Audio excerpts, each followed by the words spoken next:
Pemilu 2024 berlangsung serentak hari ini, Rabu 14 Februari 2024 di seluruh wilayah Indonesia. Warga Maluku dan Papua yang berada di bagian timur Indonesia baru saja menyelesaikan pemungutan suara pukul 13 waktu Indonesia Timur atau pukul 11 waktu Indonesia Barat. Berikut adalah hasil hitung cepat dari Lembaga Survei Carta Politika untuk wilayah Indonesia bagian timur.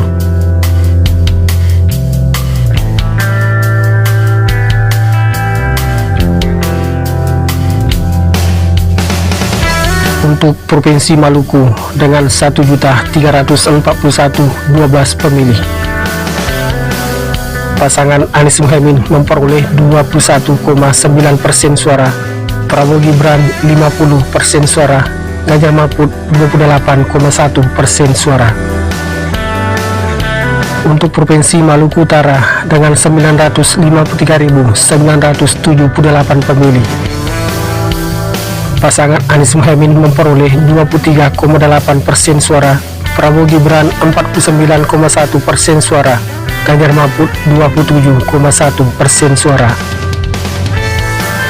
Untuk wilayah Pulau Papua dengan 4.356.653 pemilih,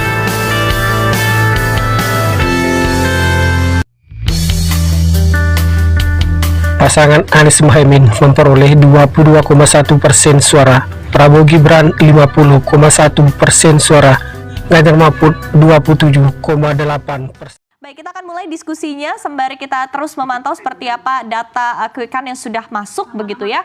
Dan memang ini kita ketahui ya bahwa ini menjadi quick count yang kelima sejak tahun 2004 di Indonesia. Begitu seperti apa sebetulnya Anda melihat perkembangannya dalam sejarah pemilu di tanah air dan mungkin secara historikal begitu bahwa hasil quick count ini akan sama dengan hasil real count seperti apa Mas Iqbal? Ya, memang kalau quick count ini kan dia bisa jadi pegangan ya sebenarnya. Bahwa ketika hasil quick count itu datanya mulai masuk, ini juga KPU kan juga membatasi ya. Jadi mulai jam 3 baru kita bisa melihat gitu ya. Dan memang kalau kita lihat sekarang mungkin hasilnya kita lihat data masuk ya. Data masuk ini baru 34% gitu ya. Jadi masih akan terus bertambah gitu ya. Dan memang quick count ini selalu jadi acuan ya. Walaupun kita harus tetap menunggu hasil daripada hasil penghitungan resmi di KPU ya, yang akan diumumkan nanti. Tapi biasanya kalau pemenang quick count ya dia akan udah hasilnya akan sama, tidak akan berbeda jauh dengan hasil akhir sih. Kurang lebih begitu. Oke, baik. Dari Pak Toto sendiri seperti apa begitu kalau kita berbicara berkaitan juga dengan sejarah, sejauh mana ketepatan hasil pemilu melalui quick count dengan hasil real count-nya begitu oleh KPU, seperti apa Pak Toto? Ya, hasil quick count ini sebetulnya sudah lama diandalkan sebagai pendamping, pengimbang, bahkan sebagai pengawas dari hasil resmi. Jadi karena quick count ini sendiri sejarahnya kan dibuat untuk bagaimana sebuah pemilu dalam sistem yang demokratis itu dihitung secara cepat, sehingga jika hasil penghitungan formal itu sendiri disimpangi atau ada masalah di sana, sebagaimana yang terjadi di negara-negara yang kurang stabil secara demokrasi, ada quick count, ada hasil quick count sebagai pengimbang atau pengawas atau pendamping ya, sehingga masyarakat atau publik di negara itu bisa menggunakan quick count sebagai pegangan bahwa hasil yang sebenarnya adalah semacam ini gitu.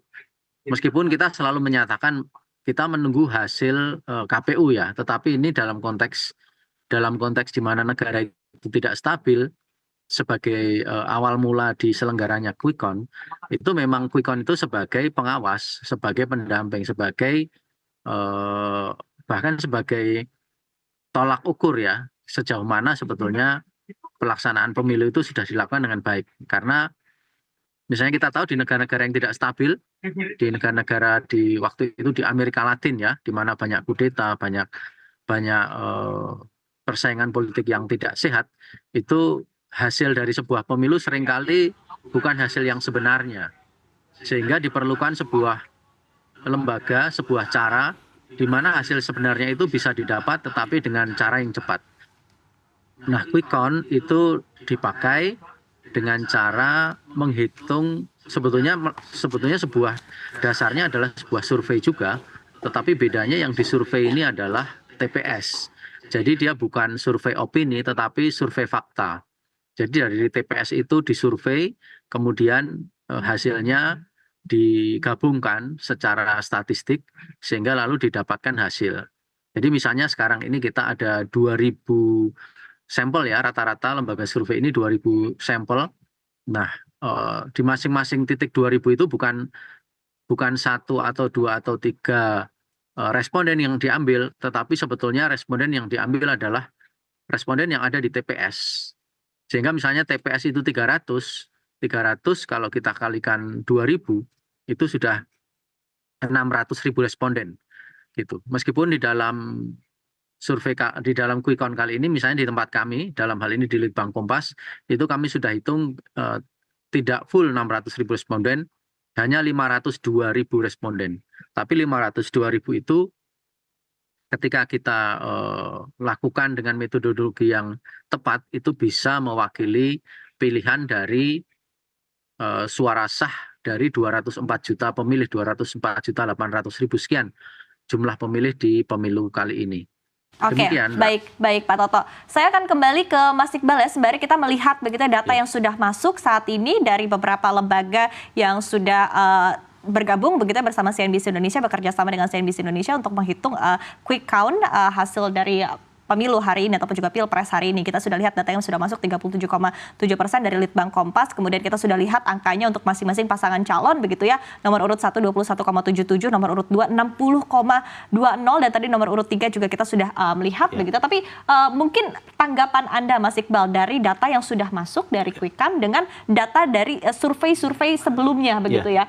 Ini apakah menurut Anda angkanya cukup jauh atau di luar ekspektasi atau seperti apa?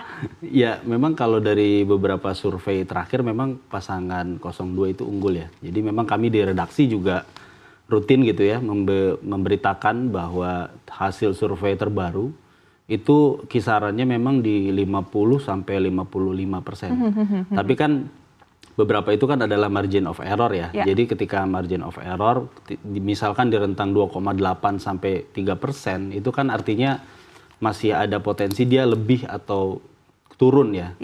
Cuman dalam kita lihat di data yang yang sudah masuk, ternyata untuk pasangan 02 sendiri ya memang dia lompat ya, bisa dibilang dari survei terakhir yang dilakukan gitu ya.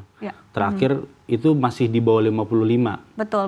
Seingat saya ya, tidak ada yang tampaknya survei juga jarang begitu yang menyebutkan angkanya berada di atas 60%. Tidak sampai 60% gitu ya. Rata-rata memang sudah menembus 50% gitu ya. Tapi memang untuk sampai 60 ini memang bisa dibilang memang di di luar dari prediksi mungkin ya. Survei selama ini gitu. Baik. Tapi saya akan tanyakan ke Pak Toto. Pak Toto, kalau kita lihat sekarang begitu dari hasil quick count, data yang masuk baru sekitar 38%, tapi berdasarkan mungkin kita lihat jejak historisnya saja Bapak begitu. Kira-kira di angka berapa persen data yang masuk ini akan sesuai begitu ya, ataupun juga biasanya di angka berapa persen ini hasilnya tidak akan jauh berbeda dengan hasil real count, Pak Toto?